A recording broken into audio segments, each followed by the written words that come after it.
One time, I was playing basketball years ago with a bunch of guys like myself. We were studying to be priests together, and I was the worst basketball player on the court.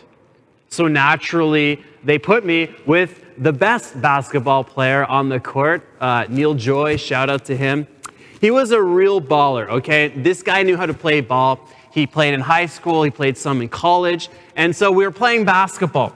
And he made this one drive to the net, and he's deking out all the guys. He's going left and right, and he's kind of going in circles around them. He dekes the first guy, then he dekes the next guy, then the third guy, then the fourth guy, and then he goes up for the jump shot. And I'm standing there, and I look up, I'm anticipating the ball flying towards the net. Then bam! I got smoked in the side of the head by the basketball.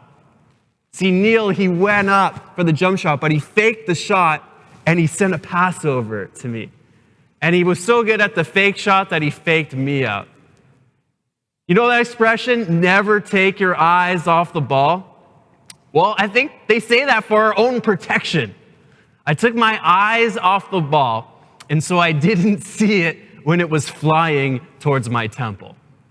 Now, we keep our eyes on the ball so that we don't lose track. We see what's coming at us, right? And that's why we do things like we've got calendars. We want to see what's coming. We want to keep our eyes on, important dates so that we get ready for when they come at us, right? Whether we're talking about getting ready for an interview, or the big game to practice and get ready. Or maybe we're preparing for vacation, looking forward to that day as it comes so that we're ready when it arrives. Perhaps it's a birthday party, retirement. People spend their whole lives looking towards their retirement and preparing for it, keeping their eyes on the retirement. When hurricanes come in Halifax, we prepare by buying storm chips, right? We keep our eyes on these things so that we're prepared when they come at us. Now, we want to be prepared for what's coming. That's a good thing. We want to keep our eyes on these important things and not take our eyes off them, so we're ready. In fact, I think of a quote by Benjamin Franklin: "By failing to prepare, you are preparing to fail." It's good wisdom there from one of the founding fathers. We spend much of our lives preparing for things, keeping our eyes on what's coming. But I wonder how many of us keep our eyes on death. Keep our eyes fixed on death as it's coming for each and every one of us. Now, I wonder how many of you thought this morning when you got up, you're like, yeah, I bet Father Alex is going to speak about dying this morning. Like, I'm looking forward to that homily. But bear with me, okay? Bear with me. Now, we're in our preaching series called Set Apart, which is about the universal call to holiness. That each and every one of us, you and me, whether we're married or single or have kids or we're teenagers or elderly, all of us are called to be set apart for God, to live lives of holiness. We're called to be small s saints living in the 21st century. And so for the last number of weeks, we've been talking about this call. We've been talking about how love and the sacraments are means of growing in holiness. And what I want to talk today about is how living with our eyes on death can help us live holy lives today. All right? So stick with me. And one of the things I want to say is that the saints, small s saints, you and me, saints live for eternity. Saints live for eternity. Now, you might be shocked to hear me talk about death as something, like we need to get ready for it, we need to think about it. Why? Because the culture in which we live in is confused by the concept of death.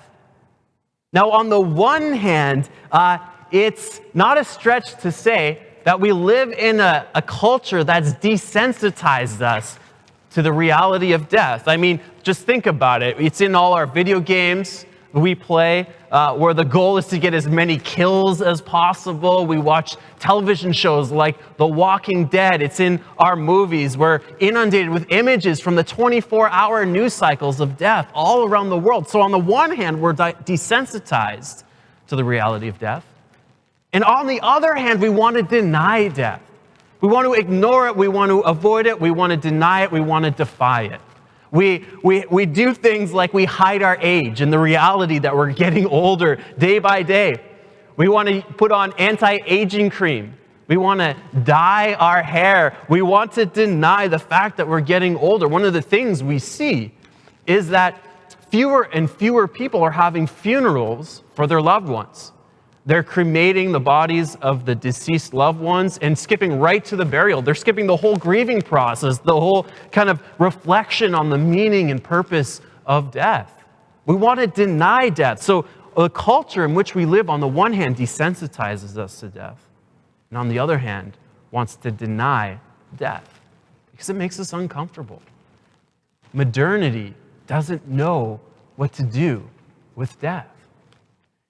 And yet, Jesus and the Christian response to death is very different from the culture and the world in which we live. So let's look at the gospel and see what that teaches us about how we are to look and think and reflect and prepare for death. So Jesus tells this parable about the 10 bridesmaids. And he says the kingdom is like 10 bridesmaids who are waiting for the bridegroom to arrive. So let me just kind of break it down for you. There's this big wedding, right? And on the wedding day, everybody is at the wedding party, the wedding ceremony, and they're all partying it up. And normally, like in today's culture, everyone's waiting for the bride to show up. Well, in that culture, it was the groom, the bridegroom everyone was waiting for. And what would happen is at sundown, when it got dark, the bridegroom would begin a bridal procession to the feast, to the wedding banquet, to the ceremony and celebration. And he would begin this bridal banquet by being guided by bridesmaids carrying torches or lamps. And so in this parable, everyone is waiting for the groom. The bridesmaids, they're waiting around for the bridegroom to come kind of pick them up so they can begin the bridal procession. And the bridegroom, he's late. Kind of like Father Simon, right? No one knows quite when he's going to show up. So they're kind of standing there waiting around. And he's so late, they don't know when he's coming. They fall asleep. And 5 of them are wise, and 5 of them are foolish. The 5 wise ones, they're ready. They've got their lamps, their torches, and they've got oil so that they can, so they can light the way in this procession through the night. But 5, they don't have any of that. They're not ready. They're foolish. But they all fall asleep.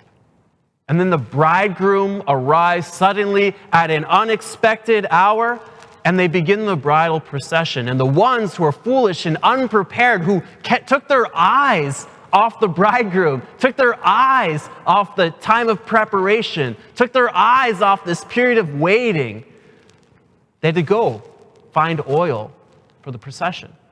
And so the 5 wise ones, they go on with the bridegroom to the banquet. They go in and they get to party. But the 5 foolish ones, they get locked out. They missed the whole thing because they weren't ready. They took their eyes off the bridegroom. And Jesus says, "Keep awake, therefore, because you do not know the day or the hour." In other words, none of us know the time that the bridegroom is going to come for us.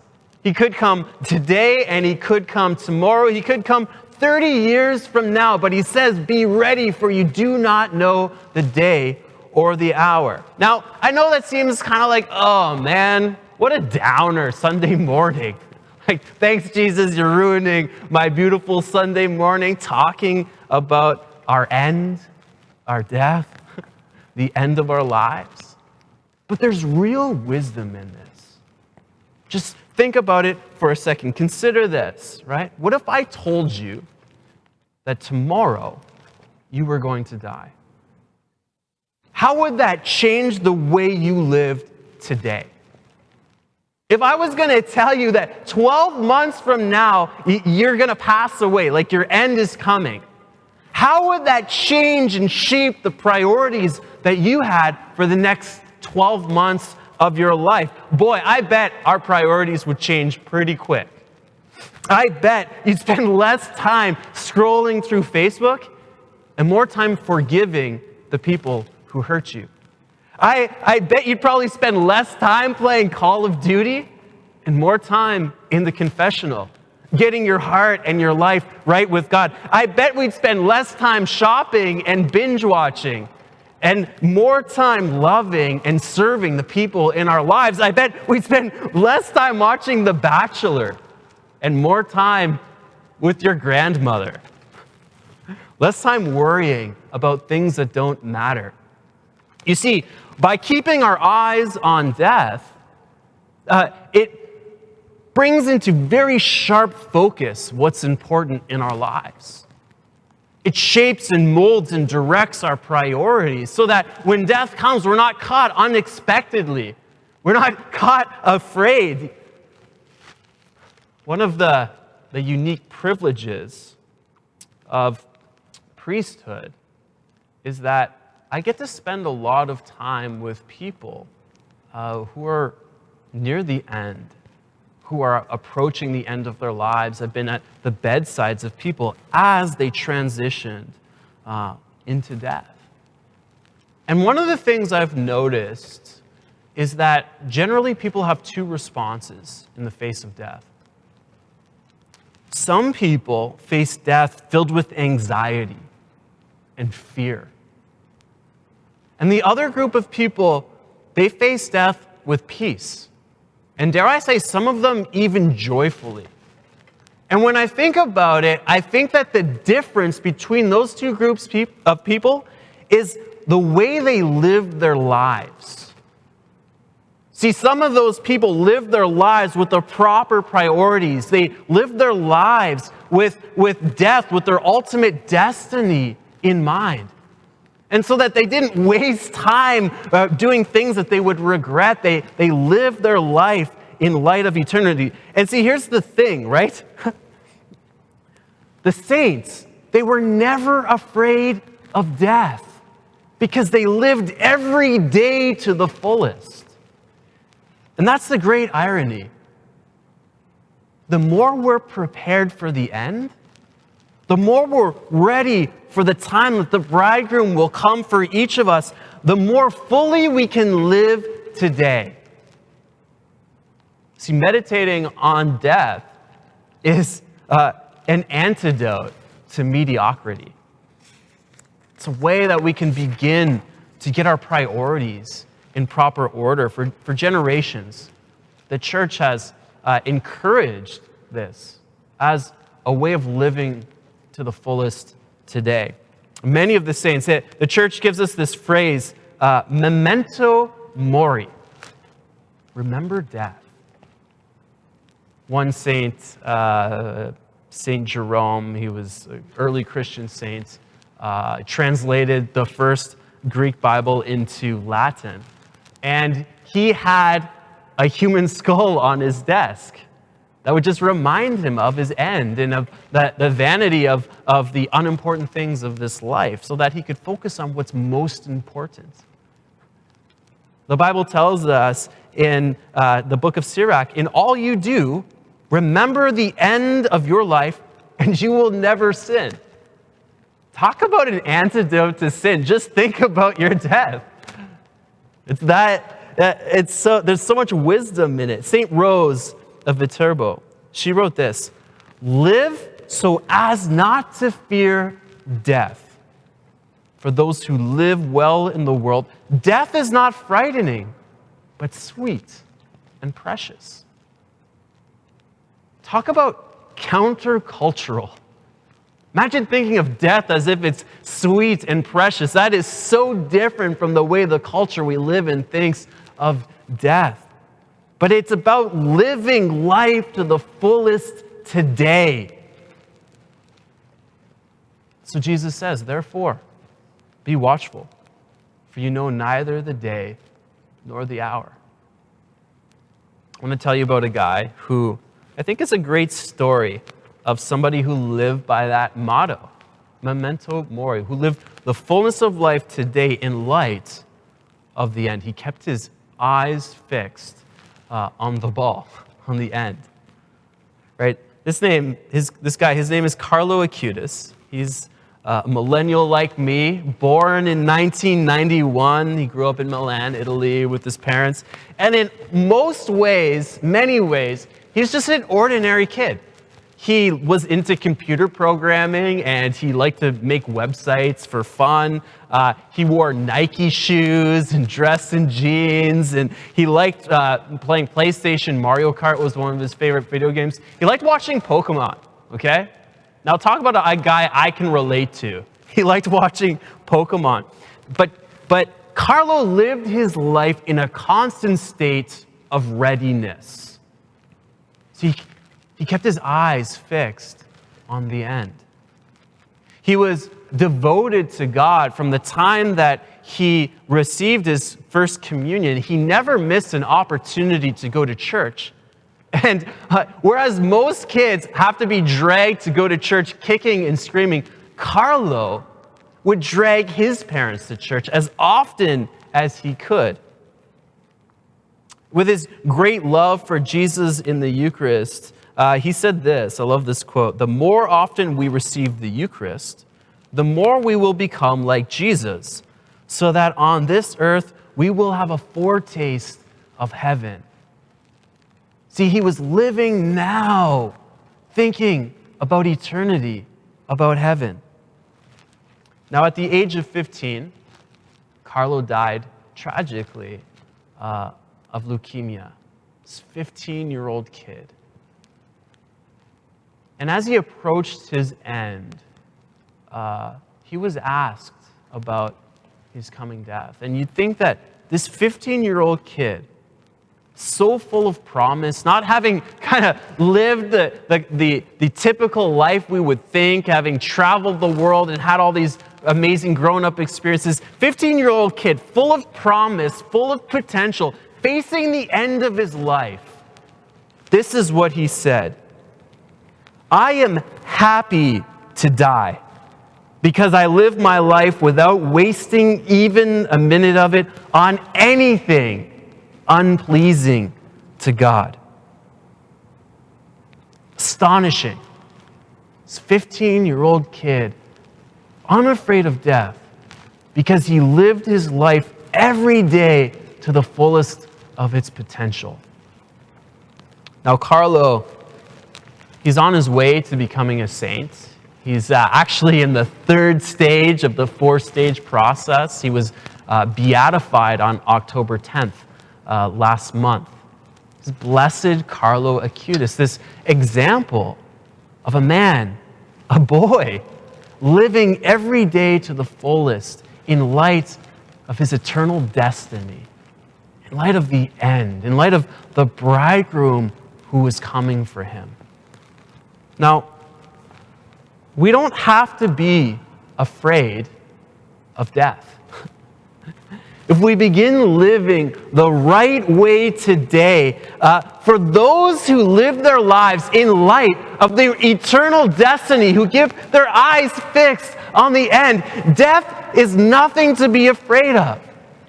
In fact, for all those who live their lives in Christ, who live today the way that God has called them to live, who live lives exemplifying the holiness of God, for all of those who believe in Jesus, who follow him and are called by him and live according to his purpose, they need have no fear of death, because death is not the end, but the beginning.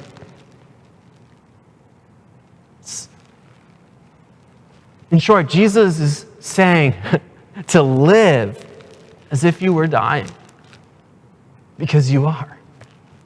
Each and every day, one step closer.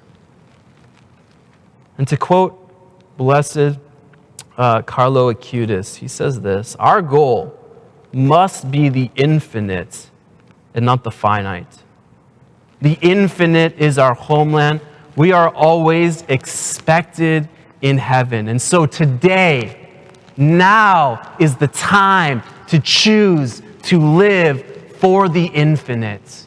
Now is the time to begin to live for eternity, because that is our homeland. That is where we belong. That is where we're called. So let's live today as saints. Let's live for eternity.